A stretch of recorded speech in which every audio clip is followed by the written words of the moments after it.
Winston Peters and his interview with Radio New Zealand, which we discussed yesterday, and which has sparked outrage, Josh, from certain circles, particularly from the media, it has to be said, and the media and opposition parties in particular.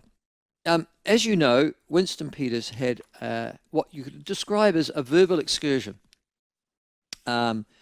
with Radio New Zealand's moaning report. I think they've been known for decades now, in actual fact, over the intention of New Zealand First, or one of the New Zealand First MPs, to bring in a private member's bill to essentially introduce into New Zealand law the same delineations and definitions that the UK Supreme Court made, about this time last week, wasn't it? And what is a woman and what is a man, because of the virulent trans activism. And more importantly, it's not so much trans activism, so looking for rights for trans people, if they didn't have them. I sort of thought they did because they were members of the human race and New Zealand citizens, but there you go. But it's the virulent orthodoxy against those who say, no, a man is a man and a woman's a woman. And we've gone through this for ad nauseum. We all know what the common sense solution is. And Winston Peters, or the New Zealand First Private Members Bill, is intended to clarify that, just in case the New Zealand court decides to ignore common sense and English legal precedents from jurists thousands of times more intellectual and smarter than they are, and do something stupid. Right? And I think that, looking at the Treaty of Waitangi, you might well argue that's a good thing to do. There's no point in shutting the barn door after the horse has bolted. You may as well shut it now before it starts to bolt. And we have more judicial activism, not very bright people, deciding to define what a man and a woman is in our courts rather than through our parliament, which is where that definition needs to come from. Anyhow, cut a long story short, in response to that, the interview was hostile. I've listened to it. It was provocative. I've listened to it, which is unusual for Corin Dan. So he's not a provocative or, to be perfectly honest with you, hostile man.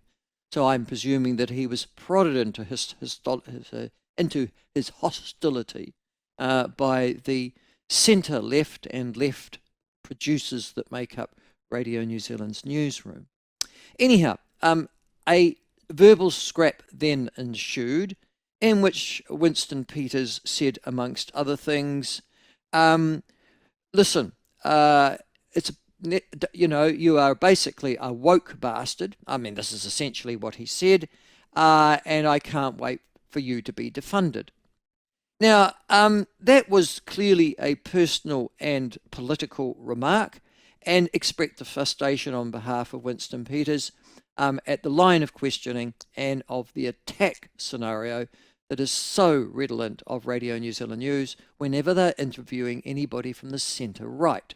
When it's centre left, it's coo, let's make up, and what are you doing at 2 o'clock in the afternoon? Let's meet in a hotel. It's that sort of treatment you'll get from Radio New Zealand or centre left politicians. Centre right, devil spawn, clearly.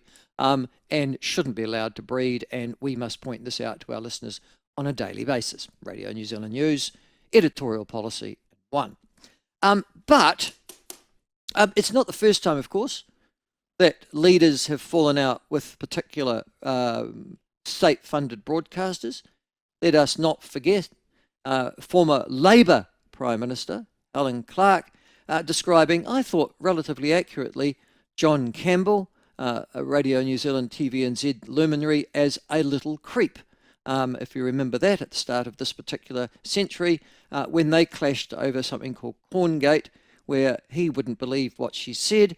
She kept on saying it and said, it's credible, this is what I say, this is what I believe, and finally it turned into, well, the kind of bun fight that Winston Peters had, just quietly, yesterday.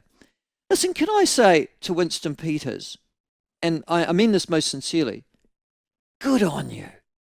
Just quietly. I think most of New Zealand are tired of the trivial trap that comes out of Radio New Zealand and its newsroom. They are inherently biased and woke. Your observations were correct, Winston Peters, And they are designed, in the interviews, to trip you up and to verbally censor you for any thoughts that you might have outside their liberal left orthodoxy. So, number one, fair enough for pointing out to Corrindan what would appear to be a character flaw, or certainly a journalistic flaw, in the way in which he presented himself in that particular interview. But on the second interview, can I just urge you, in actual fact, to keep on going and defund Radio New Zealand News. They're 100% owned by the New Zealand taxpayer, and they're 100% owned by the liberal left woke orthodoxy in this country. They don't belong.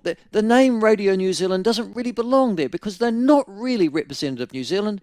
They have zero conservative voices as any of their presenters. They don't allow conservative viewpoints or centre-right viewpoints to be broadcast on their august and very important airwaves, and they are attacking of anything that strikes of conservatism in this country. They do not need to be funded by us, when particularly they are now, I think, the fourth most listened to radio station in New Zealand. They don't have advertisements. They've been funded with tens of millions of extra revenue over the last 3 or 4 years, particularly lovingly by the last Labour government and the last Minister of Broadcasting, Willie Jackson, because, well, they were so sympathetic, of course, to the left-wing cause. Listen, defund them, Winston.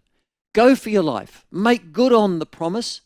Use that $50 or $60 million for health, education, uplifting standards of teaching in this country, policing of bad and antisocial people, including left-wing radio journalists who think they're more important than the story. Use that money creatively, positively, on behalf of us all.